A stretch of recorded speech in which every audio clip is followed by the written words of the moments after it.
किरण जी, मैं आपसे जानना चाहता हूं कि अरविंद केजरीवाल की गिरफ्तारी का क्या पॉलिटिकल इंपैक्ट आप ग्राउंड पे महसूस कर रहे हैं? देखिए, साफ था कि केजरीवाल को कोई राहत मिलने वाली नहीं थी और उनकी अरेस्टिंग के बाद उनकी रिमांड होनी थी। 6 दिन की रिमांड दी गई है, यानी कि होली अब उनकी जेल में बीतेगी और ईडी उनसे पूछताछ करेगी। अब बात आती है कि केजरीवाल की गिरफ्तारी के राजनीतिक और सामाजिक क्या परिप्रेक्ष्य हो सकते हैं। कानूनी परिप्रेक्ष्य पर देश का जो संविधान है, देश की जो जुडिशरी है, वो निर्णय कर रही है।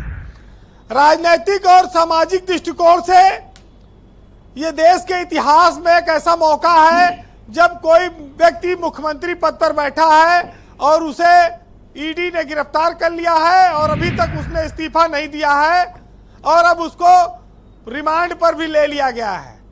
मुख्यमंत्री को एनएसजी से प्रोटेक्शन होता है, उनके पास राज्य सरकारों की अपनी सुरक्षा होती है और उनके आवास में जाना, सर्च करना, ये सब कोई एक दिन में या इतना आसान नहीं बिना पुख्ता सबूतों के आधार पर। अब केजरीवाल जेल गए, ये एकदम साफ हो गया है, लेकिन इस देश में बहुत बड़े बड़े नेता भी जेल गए हैं।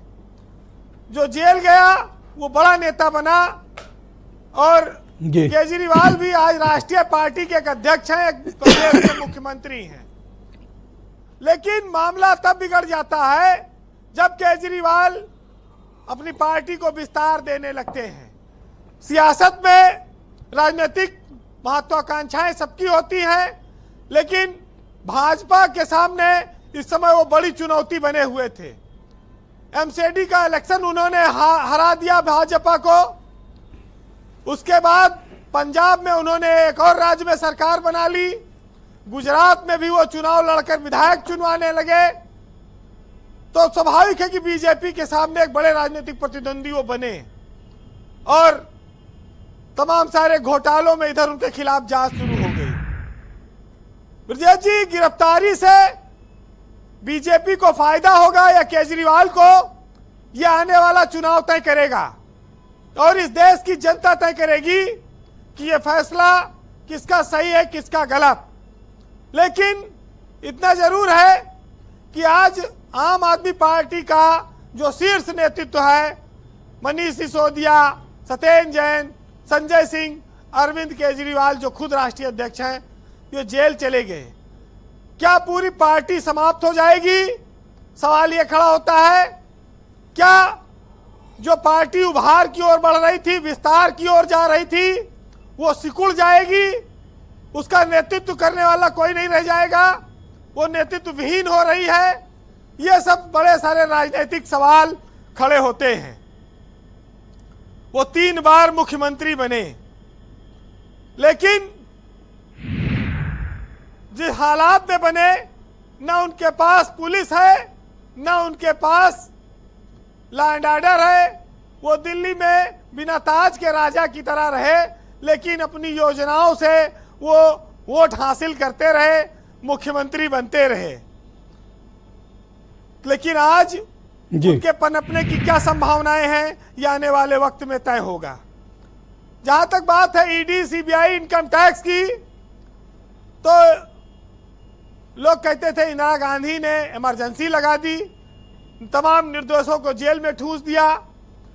उस समय टीवी, सोशल मीडिया ये सब तो था नहीं, जो अखबारों में छपता था थोड़ा बहुत लोग जानते थे।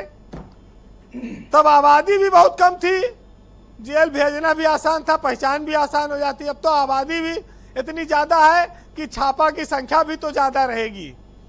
अब तो निगरानी भी बहुत आसान नहीं है जी। चुनौतियां बड़ी सारी हैं और सियासत के कई सारे रंग हैं, रूप हैं।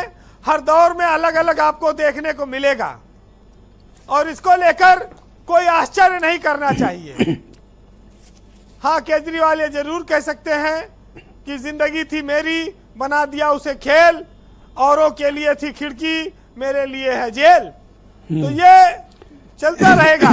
लेकिन सियासत में हम लोगों ने देखा कि बड़ी उच्च कोर्ट की नैतिकता के साथ इस देश में राजनेता आए भी। जब हम इमरजेंसी को याद करते हैं तो उसके साथ इस देश में आदर्शवादी नेताओं को भी याद करना होगा, जिन्होंने नैतिकता के नाम पर बड़े बड़े त्याग किए, उन्होंने भी जेल काटी।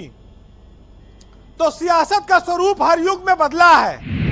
आज इस गिरफ्तारी पर सबके अपने अपने विचार हो सकते हैं, लेकिन तटस्थ रहकर देखना होगा कि आगे देश की जनता क्या परिणाम सुनाती है। जी वैसे आज केजरीवाल की गिरफ्तारी पर अगर कोई भाजपा से भी ज्यादा खुश है तो वो है डॉक्टर कुमार विश्वास, योगेंद्र यादव, कपिल मिश्रा, प्रशांत भूषण जी, आशुतोष, जिनके साथ धोखा हुआ, जिनको केजरीवाल से जो बहुत ज्यादा नफरत करते हैं, दुख तकलीफ थी जिन्हें।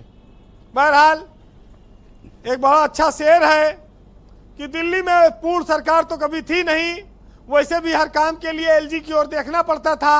उसी पर आज ये हालात बन गए कि अधूरी एक कहानी के किसी किरदार जैसे हैं, जहां खबरें दबाव में हैं उस अखबार जैसे हैं, और हमें जनता ने तो दिल के चुनाव में जिताया है, गवर्नर के यहाँ बंधक मगर सरकार जैसे हैं।